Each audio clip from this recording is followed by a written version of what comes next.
Hello বন্ধুরা, আমি সুস্মিতার নতুন আরও একটা ব্লগ ভিডিওতে সবাইকে স্বাগত জানাই। নতুন আরও একটা দিন তোমাদের সাথে শুরু করলাম। কে কোথা থেকে ভিডিওটা দেখছো এবং কেমন আছো অবশ্যই কিন্তু কমেন্ট করে জানিও। তো আমরা গন্ডিয়া থেকে পুরী পৌঁছেই গেছি, মোটামুটি ট্রেন প্ল্যাটফর্মে ঢুকছে। আমরা হাওড়া আর যাইনি, গন্ডিয়া থেকে আমাদের বলতে পারো সারাদিনে অনেকগুলোই ট্রেন আসে, উইকলি আসে, রেগুলার আসে। তো সেই ট্রেনেই আমরা গন্ডিয়া থেকে পুরী পৌঁছেই গেছি বলতে পারো। তো ট্রেন থেকে এবার নেবে যাব হচ্ছে হোটেল মানে খোঁজার উদ্দেশ্যে।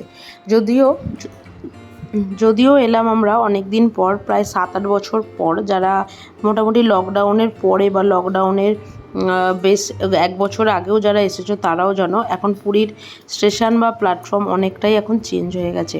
মানে আগে হয়তো আমার হয়তো মনে নেই বা আমি হয়তো জানিই না আগে কতগুলো প্ল্যাটফর্ম ছিল, কিন্তু এখন দেখছি যে নতুন কাজও চলছে। প্রায় 8টা-9টা মতন প্ল্যাটফর্ম হয়েছে, 8টাই মানে অন্তত আমার চোখে পড়লো আর কি। আর মানে যে মেন যে গেটটা দিয়ে আমরা আগে বেরোতাম, সেই মেন গেটটাতেও দেখলাম কিন্তু কনস্ট্রাকশনের কাজ চলছে। তো প্রথম বেরিয়ে আমরা ডান দিকেই যেতাম মেনলি, তো ডান দিক দিয়েই বেরোতাম বা সোজা রাস্তাটা দিয়েই বেরোতাম। কিন্তু এখন দেখলাম যেহেতু কনস্ট্রাকশনের কাজ চলছে, সেহেতু সমস্ত কিছুই না মানে পুরোপুরিভাবে ঘিরেও দিয়েছে দেখলাম। এই যে দেখুন, এদিকের কাজকর্মগুলো কিন্তু পুরোটাই চলছে। আর যাদের সিঁড়ি ভাঙতে একটু অসুবিধা হয় তাদের জন্য কিন্তু এই স্লোপিংটা কিন্তু একটা ভীষণ ভালো মানে রাস্তা আর কি যাবার জন্য, মেনলি সোজা রাস্তা যাবার জন্য। তো চলুন আস্তে আস্তে বাইরের দিকে যাওয়া যাক।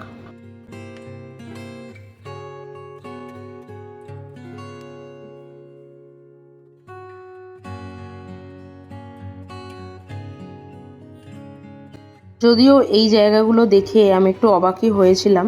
মানে মানে প্রচণ্ড বড় একটা জায়গা, মানে প্লেস নিয়ে এখানে অনেক লোক কিন্তু বসেও আছে, যাদের ট্রেন লেট বা হয়তো 1 ঘন্টা আগে বা আধ ঘন্টা আগে যারা এসে পৌঁছে গেছে, তাদের জন্য কিন্তু এটা খুব ভালো একটা বসার জায়গাও করেছে।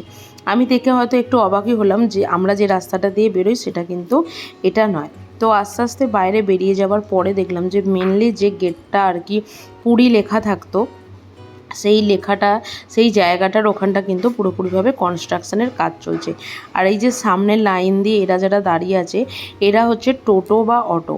এখানে অনেক রকমই লোক থাকে যারা 3টে হোটেল আপনাদেরকে ঘুরিয়ে টোটো করে ছেড়ে দেবে, 100 টাকা নেবে। কিন্তু যদি আপনার ওরা যদি না ঘোরায় তাহলে সেক্ষেত্রে ওরা 150 থেকে প্রায় 200 টাকা করে বলছে।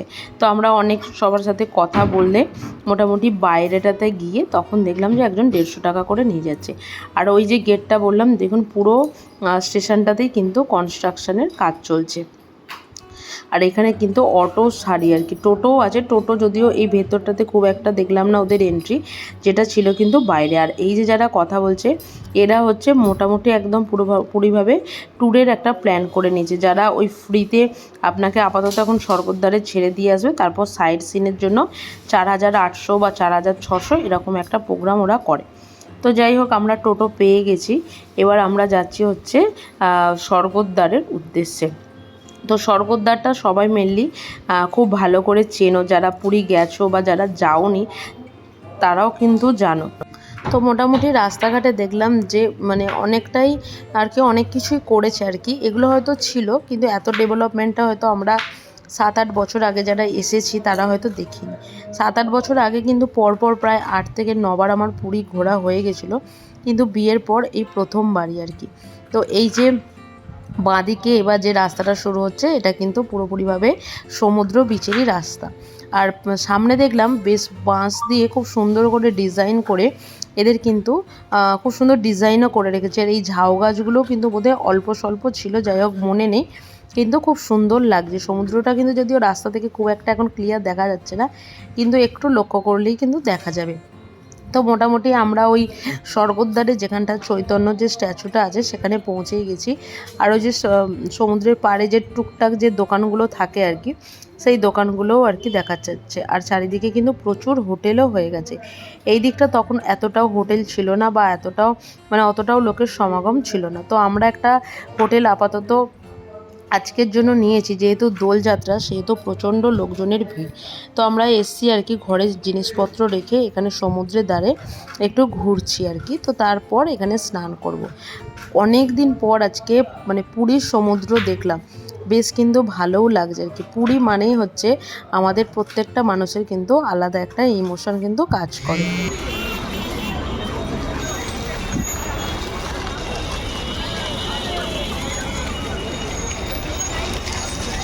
চলো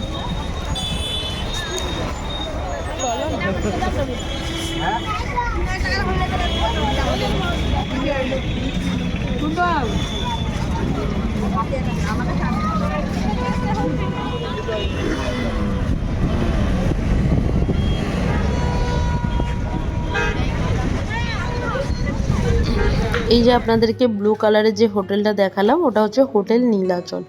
তো ওটারও একটা রুম ট্যুর আপনাদেরকে দেব। তো ওই হোটেলটাই আমরা আপাতত আজকে একটা দিনের জন্য স্টে করেছি। আর এখানে এসে কখনো মোমো বা এখানে ধোসার দোকান দেখিনি, তবে এই মাছের এই সব দোকানগুলো তো আগে থেকেই ছিল। তো এখানে মোটামুটি আমরা এখান থেকে নিয়ে নিচ্ছি হচ্ছে চিংড়ি মাছ। আর খুব একটা এরকম মানে সামুদ্রিক মাছ ভাজা খেতে আমার খুব একটা ভালো লাগে না আর কি। তবে চিংড়ি মাছটা বড়মশাই বললো খাবে, তো ওর তাড়নাতে পড়েই আর কি খাওয়া। আর পাশে দেখলাম এখানে এখন এইগুলো এক প্লেটে 8টা করে থাকে, 100 টাকা করে। তো হাফ প্লেটও আপনি নিতে পারেন, 50 টাকা করে 4টে দেয়, সেটাই খাচ্ছিলাম আর কি।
তো এরপর এখানের একটু দেখলাম যে এটা নতুনত্ব কি, তো যে দোকানদার মানে এটাকে সাজিয়ে রেখেছিল সে বলল যে রাবড়ি।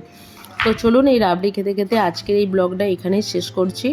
অনেক কিছু ইনফরমেটিভ ভিডিও আপনাদের সাথে শেয়ার করব, অনেক কিছুই মানে দেখার আছে, বা যেগুলো আমি দেখেছি সেগুলো আপনাদের সাথে কেমন কি বাজেট বা সমস্ত কিছুই আপনাদের সাথে শেয়ার করব। আজকের ব্লগটা কেমন লাগলো অবশ্যই কিন্তু কমেন্ট করে জানিও। ভালো লাগলে ভিডিওটা লাইক করো, শেয়ার করো, সাবস্ক্রাইব করো। টাটা।